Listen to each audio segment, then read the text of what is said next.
Gold. There's something about it that has always fascinated people. Wars have been fought over it, entire civilizations built on it, and men have killed for it. I used to think gold was just another commodity, a shiny metal with no real value other than what we gave it. But after what I saw in the summer of 2017, I know better now. There's something wrong with gold. Something ancient. Something cursed. It all started when my uncle Mason died. He was an old man, a prospector, and a bit of a hermit. He had spent the better part of his life searching for gold in the remote mountain ranges of the Pacific Northwest. Most people thought he was crazy, wandering those rugged hills year after year, following old maps and legends. I never thought much of it. Everyone has their quirks. But after he passed, I found out there was a lot more to his obsession than I ever knew. Mason didn't leave behind much. A ramshackle cabin, a rusted-out truck, and a safe full of notebooks, maps, and odd trinkets. As his only living relative, the responsibility of sorting through his stuff fell to me. I wasn't exactly thrilled about it, but I owed it to him. After all, he was family, and though we weren't close, he had always been kind to me when I was a kid. I took a few days off work and drove out to his cabin. It was deep in the wilderness, far from any town or cell service, nestled between jagged cliffs and dense pine forests. The air was crisp and cool, and the only sound was the rustle of the trees in the wind. The place had an eerie stillness to it, like time had forgotten it existed. When I arrived, I found the cabin just as I remembered it, small, dark, and cluttered. Mason had lived there for decades, and it showed. Dust covered every surface, and the smell of mildew hung in the air. The walls were lined with shelves filled with old tools, jars of mysterious substances, and books. Lots of books, mostly on geology, mining, and old folklore. But it was the safe in the corner of the room that caught my attention. It was massive, old, and covered in layers of grime. I had no idea what he kept in there, but curiosity got the better of me. After a few frustrating hours of trial and error, I managed to crack the combination. Inside, I found a strange collection of items.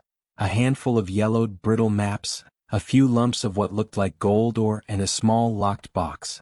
But it was the notebooks that drew me in. There were at least a dozen of them, all filled with my uncle's cramped handwriting. As I thumbed through the pages, I quickly realized that these weren't just journals. They were a detailed record of his search for what he called the Gilded Ones. According to Mason, the Gilded Ones were a tribe of people who had once lived in the mountains, long before the settlers arrived. The legend said they were a people obsessed with gold, not for wealth or power but for something far darker. The Gilded Ones believed that gold had mystical properties, that it could grant immortality to those who mastered its secrets. But there was a price. The more gold they accumulated, the more it corrupted them, mind, body, and soul.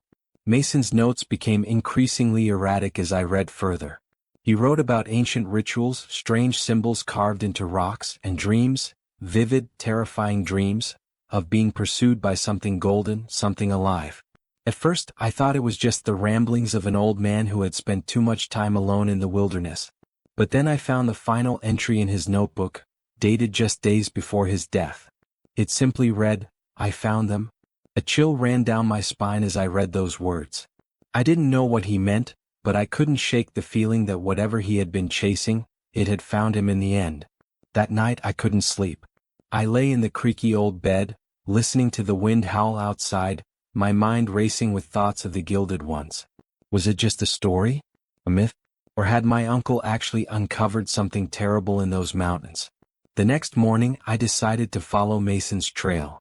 I didn't believe in curses or ancient gold-worshipping tribes, but I needed to know what had driven my uncle to his death. I took one of the old maps from the safe, packed some supplies, and set off into the wilderness. The map led me deep into the mountains, far from any marked trails. As I hiked, I noticed strange carvings on the rocks, symbols that matched the ones Mason had drawn in his notebook. They were crude but unmistakable. Circles within circles, spirals, and jagged lines that seemed to pulse with a faint, almost imperceptible energy. I couldn't explain it, but I felt like I was being watched. By late afternoon, I reached a narrow ravine. The map indicated that this was the place. I climbed down carefully, my heart pounding in my chest. The bottom of the ravine was dark, the walls towering over me on both sides. At the far end, partially hidden by overgrown brush, was the entrance to a cave. I hesitated for a moment, but curiosity pushed me forward. The cave was larger than I expected, and as I ventured deeper, the air grew colder. My flashlight beam flickered across the walls, revealing more of the strange carvings. And then, after what felt like hours, I saw it. Gold. The walls of the cave were lined with it, veins of pure, glittering gold stretching as far as I could see. It was beautiful, mesmerizing even, and I could feel its pull. But there was something else in the cave, something that made my skin crawl. At the center of the chamber, half buried in the dirt, were bones. Human bones. And not just one skeleton. There were dozens of them, all piled together in a macabre display. Some were ancient, brittle and cracked, while others were fresh, the flesh still clinging to them. But what stood out the most was that each of the skulls had been painted with gold, the metal shimmering in the dim light like a mocking death mask. I stepped closer, my breath caught in my throat. There, among the bones, was something else. It was the small locked box I had found in Mason's safe, now lying open. Inside, I could see a lump of gold, shaped into a crude amulet. It was covered in strange symbols, the same ones I had seen carved into the rocks. And then I heard it. A faint whisper so soft I almost missed it. But it was there, echoing off the walls of the cave. I couldn't make out the words, but the tone was unmistakable, pleading, desperate. I turned, my heart hammering in my chest, and that's when I saw them. The Gilded Ones. They were standing at the entrance of the cave, watching me. Their skin was pale, almost translucent, but their eyes glowed with the same golden light as the metal in the walls. They didn't move, didn't speak, but I could feel their hunger. They had been waiting for me. I don't remember running. I don't remember how I got out of that cave or how I made it back to the cabin. All I know is that when I woke up, I was lying in the dirt outside, the sun high in the sky, and my hands were covered in gold dust. I tried to tell myself it was just a dream, that I had imagined the whole thing. But when I looked inside my backpack, I found the amulet. It was real and it was humming with energy. I left Mason's cabin that day and never went back. But the dreams didn't stop. Every night, I dream of the cave, of the bones, and of the Gilded Ones watching me from the shadows. And every morning, I find more gold dust on my hands, more of that cursed metal seeping into my life. I've tried to get rid of the amulet, to throw it away, bury it, even melt it down. But it always comes back, appearing in the most unlikely places. My car, my office, even under my pillow. It's as if the gold is alive, as if it's waiting for something. And the whispers, they're getting louder. I don't know how much longer I can take this.